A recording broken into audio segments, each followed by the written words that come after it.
Your car loan is completely paid off now at 12 grand. It's no small thing, but you deserve it. My grandma said it loudly across the backyard BBQ table, like she was announcing a toast. For a second, the sound of sizzling burgers and clinking glasses kept going. Then I blinked and said the only thing that made sense. Grandma, I don't even own a car. The table went silent. My uncle stopped mid-bite. My cousin slowly lowered his drink. Across from me, my brother stared at his plate like the coleslaw suddenly needed intense study. Grandma frowned slightly, confused. What do you mean? I've been sending the payments for almost a year. Your mother said you were struggling with the loan. My chest tightened. I looked at my mom. She wouldn't meet my eyes. In that moment, surrounded by family laughter that had suddenly died, I realized something simple and brutal. Someone had been taking $12,000 in my name, and the person sitting closest to me already knew exactly where the money went. I've always been the quiet one in the family, the observer, the one who smiled and nodded while the world around me moved like it had my permission. Growing up, my opinions were footnotes. At holiday dinners, I'd tell a story, and my words would drift past like smoke, unnoticed.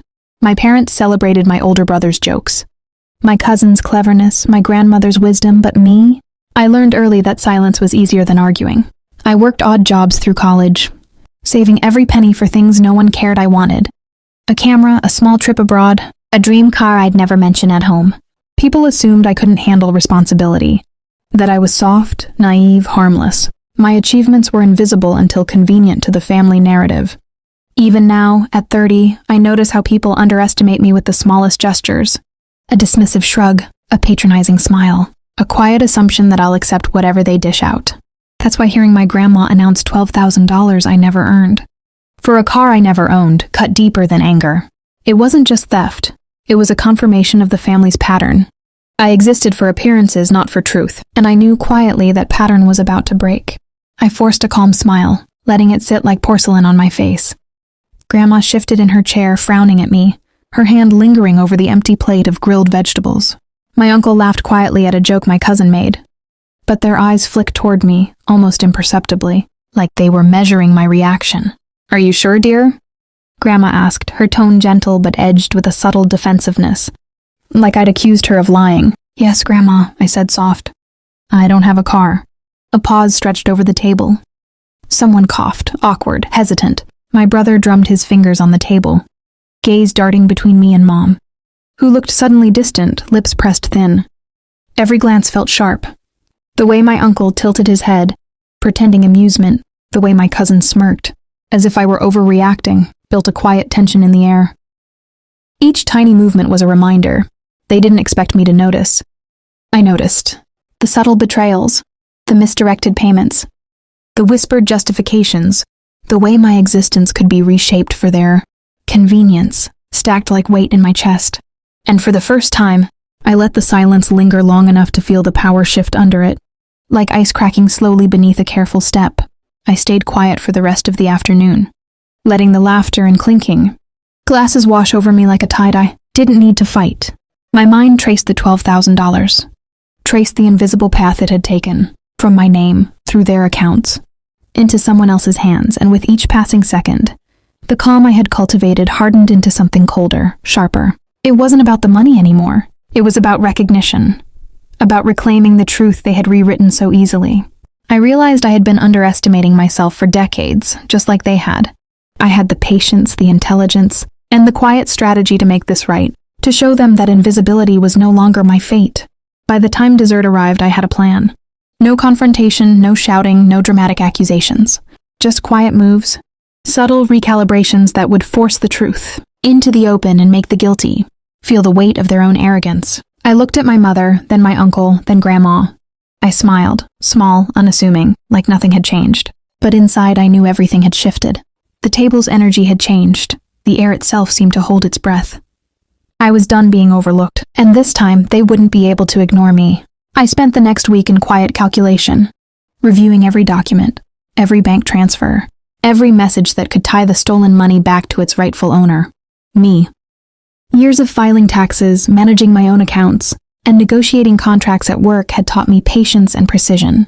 I approached this the same way I approached a business deal. Methodical, unemotional, unassailable. I pulled my credit reports, traced the car loan payments, and confirmed the accounts receiving the transfers. Every discrepancy, every forged signature, every overlooked authorization became a thread I could follow. I consulted a lawyer I trusted, someone who specialized in fraud and estate matters. But I never rushed. No hasty threats, no loud accusations. Just documentation, timestamps, and a meticulous record of what had been taken and by whom. I also prepared socially. I knew a well-placed question at the next family gathering could plant seeds of doubt, and I rehearsed my tone. Calm, curious, and polite, my plan was invisible until executed. Like a chess game where every piece moved in silence. By the end of the week, I had everything I needed. Evidence, legal footing, and a strategy that required no shouting, no spectacle, just the quiet inevitability of justice. This wasn't revenge for anger. It was revenge for being unseen. The next Sunday, the family gathered again in the backyard. I brought nothing but a folder, thin and unassuming, and placed it in front of me like it was a menu. Conversations hummed around me, grilled chicken, distant laughter, the hum of cicadas. But I let them continue. When the moment was right, I asked softly, "Grandma, could we review the car loan statements together? I just want to make sure everything is accurate." Eyes flicked to me. My uncle paused mid-bite. Mom stiffened. Grandma squinted, leaning forward, her hand resting on mine for reassurance. I opened the folder and slid the first sheet across the table. Bank transfers, payment dates, signatures that weren't mine. I spoke in calm, deliberate tones, highlighting facts. No accusation, no raised voice, just truth laid bare. My uncle's smirk faded. My mother's face drained of color. Grandma's hands trembled slightly as she scanned the pages. By the time I closed the folder, the energy at the table had shifted. Silence stretched, thick and heavy. The money would be returned, the payments reversed, and the guilty could only nod, trapped by their own arrogance. I sipped my iced tea, letting the wind carry the sound of cicadas and distant laughter. Quietly, I felt a satisfaction deeper than triumph, an inevitability realized, a balance restored without a single shout. The fallout was subtle but unmistakable. My uncle avoided eye contact for weeks, his usual teasing comments replaced by stiff politeness. Mom stopped leaning on her assumptions about me, instead consulting me on family finances, small decisions that had once gone unnoticed. Grandma spoke less, her casual authority punctuated now by hesitations when I was around. Even my cousins, who once ignored my presence at gatherings, treated me with a cautious respect, as if they were rediscovering someone they had long overlooked. It wasn't dramatic. There were no shouting matches, no public shaming, just a quiet shift in the atmosphere. Relationships subtly recalibrated. Boundaries became real. My self-worth, long buried under the weight of dismissal, felt tangible again.